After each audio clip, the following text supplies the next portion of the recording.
যোৱাকালি যি অধিৱেশনৰ প্ৰশ্নকালীন অধিৱেশনত যেটো আমি ৰণোজ পেগু ডাঙৰীয়াৰ মুখেৰে শুনিলো, ইয়াৰ পৰা স্পষ্ট হৈ গৈছে যে অসম চৰকাৰখন যে মিছলীয়া চৰকাৰ, এই বিজেপি চৰকাৰখন যে মিছলীয়া চৰকাৰ, তাৰ এইটো স্পষ্ট হৈ গৈছে।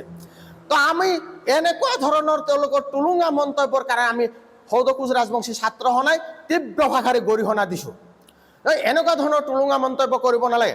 আপোনালোকে বাৰে বাৰে কৈছে যে কেন্দ্ৰীয় চৰকাৰৰ হাতত আমি প্ৰতিবেদন দাখিল কৰা হৈছে, কিন্তু কালি তাৰিখলৈকে আপোনালোকে প্ৰতিবেদনে দাখিল কৰা নাই, এতিয়ালৈকে প্ৰতিবেদন যুগুত কৰিব পৰা নাই। তেতিয়াহ'লে আপোনালোকে ৬ জনজাতিকৰণ লৈ কিয় খেলা খেলি আছে? আমি আগতে কৈছোঁ, আপোনালোকে স্পষ্টভাৱে ক'ব লাগে আপোনালোকৰ মিছা প্ৰতিশ্ৰুতি আমাৰ প্ৰয়োজন নাই। স্পষ্টভাৱে ক'ব লাগে যে কোচ ৰাজবংশীসকলক জনজাতিকৰণ দিব নে নিদিয়ে। কাৰণ কিমান প্ৰতিশ্ৰুতি দিব? আমাক প্ৰতিশ্ৰুতি নালাগে, আমাক ইতিবাচক সমাধান আমি বিচাৰোঁ। আমাক প্ৰতিশ্ৰুতি আৰু নালাগে, আমাক প্ৰতিশ্ৰুতিৰ ওপৰত প্ৰতিশ্ৰুতি। আপোনালোকে কি ইলেকশ্যন আহিব, কোচ ৰাজবংশীসকলক জনজাতিকৰণ কৰা হ'ব বুলি বাৰে বাৰে ভোট বেংক হিচাপে ব্যৱহাৰ কৰি থাকিব। এইবাৰ কিন্তু আমি ভোট বেংক হিচাপে ব্যৱহাৰ হ'ব নিদিওঁ। লগতে আপুনি আৰু এটা ৰাজনীতি কৰি আছে যে কংগ্ৰেছ চৰকাৰে লেঙুৰ এডাল লগাই থৈ গৈছে জনজাতিকৰণৰ ক্ষেত্ৰত। কিন্তু আমি আপোনাক প্ৰশ্ন কৰিব বিচাৰিছোঁ, মুখ্যমন্ত্ৰী মহোদয়, সেই সময়ত কিন্তু কংগ্ৰেছৰ মন্ত্ৰী, শক্তিশালী মন্ত্ৰী কিন্তু আপুনিয়ে আছিল। নিশ্চয় সেই লেঙুৰডাল তেতিয়াহ'লে আপোনাৰ চক্ৰান্ততে তাতে লেঙুৰডাল লগাই থোৱা বুলি আমি এতিয়া অনুভৱ কৰিম, যাৰ কাৰণে আজি জনজাতিকৰণ প্ৰক্ৰিয়াটো আমাৰ মানে লেহেমীয়া গতিত আগবাঢ়ি আছে। তো আপুনি এনেকুৱা ধৰণৰ কথা, আপুনি সেই সময়ত কংগ্ৰেছৰ এজন শক্তিশালী মন্ত্ৰী থকাৰ পিছতো এতিয়া আপোনালোকে তুলনা যে কংগ্ৰেছৰ কাৰণে হোৱা নাই। কংগ্ৰেছেতো 15 বছৰ ৰাজত্ব কৰি গ'ল, কংগ্ৰেছে নিদিলে। আমি আশাবাদী আছিলোঁ যে বিজেপি চৰকাৰখনে হয়তো ভাল এটা বাৰ্তা কোচ ৰাজবংশী জনগোষ্ঠীৰ লগতে অন্যান্য জনগোষ্ঠীৰ কাৰণে প্ৰেৰণ কৰিব। কিন্তু দুৰ্ভাগ্যৰ কথা, কালিৰ তাৰিখলৈকে আপোনালোকে প্ৰতিবেদন সাজু কৰিব পৰা নাই।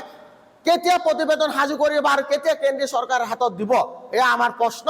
আপোনালোকে স্পষ্ট কৰিব লাগে, আমাক জনাব লাগে আপোনালোকে কেতিয়া প্ৰতিবেদন পঠাব আৰু জনজাতিকৰণ কেতিয়া হ'ব। গতিকে আপোনালোকে এনেকুৱা ধৰণৰ কথাবিলাক কৈ লাভ নাই। তো আপোনালোকে স্পষ্টভাৱে আমি সকীয়াই দিছোঁ, বিধানসভাৰ ইলেকশ্যনৰ কাৰণে মাত্ৰ হাতত আৰু 1 বছৰ আছে। কম সময়ৰ ভিতৰত আপোনালোকে প্ৰতিবেদন দাখিল কৰক কেন্দ্ৰীয় চৰকাৰৰ হাতত।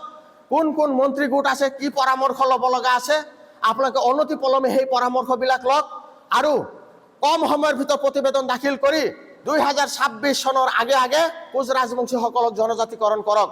কাৰণ কোচ ৰাজবংশীসকলক জনজাতিকৰণৰ কাৰণে সম্পূৰ্ণ ক্ৰাইটেৰিয়া প্ৰস্তুত আছে, যাৰ কাৰণে 1996 চনত কোচ ৰাজবংশীসকলক জনজাতিকৰণ কৰা হৈছিল। কাৰণ যদি কোনো বৈশিষ্ট্য নাথাকিলেহেঁতেন তেতিয়াহ'লে হয়তো কোচ ৰাজবংশীসকলৰ জনজাতিকৰণ নহ'লেহেঁতেন।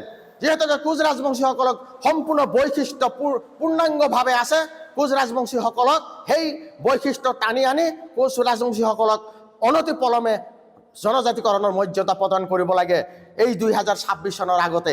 নহ'লে কিন্তু আপোনালোকৰ যি চক্ৰান্ত যে 2026তো এইবাৰ ভেক ভাওনা কৰি কোচ ৰাজবংশীসকলক ললিপপ খুৱাই 2026তো ভোট বেংক হিচাপে ব্যৱহাৰ কৰিম, তেতিয়াহ'লে কিন্তু আপোনালোকে নিশ্চয় ঠগ খাব, এই বিজেপি চৰকাৰখনে ঠগ খাব। তাৰ কাৰণে কিন্তু আমি প্ৰস্তুতি লৈ আছোঁ।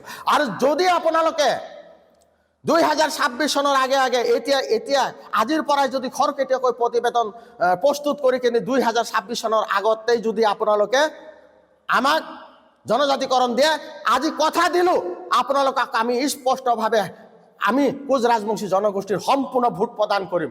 আৰু যদিহে 2026 আগে যদি কোচ ৰাজবংশীসকলৰ জনজাতিকৰণ নহয়, তেতিয়াহ'লে আপোনালোকে গম পাব আপোনালোকৰ কোনো এজন বিজেপিৰ প্ৰতিনিধি কোচ ৰাজবংশী এলেকাত প্ৰৱেশ কৰিব নোৱাৰিব। তাৰ কাৰণে কিন্তু পৰিস্থিতি ভয়াৱহ সৃষ্টি হ'ব পাৰে। তাৰপিছত আমাক দুখ দি লাভ নাই। আমি কিন্তু বিজেপিক কোচ ৰাজবংশীয়ে বয়কট কৰিম 2026 চনৰ আগতে যদি আমাৰ জনজাতিকৰণ নহয়।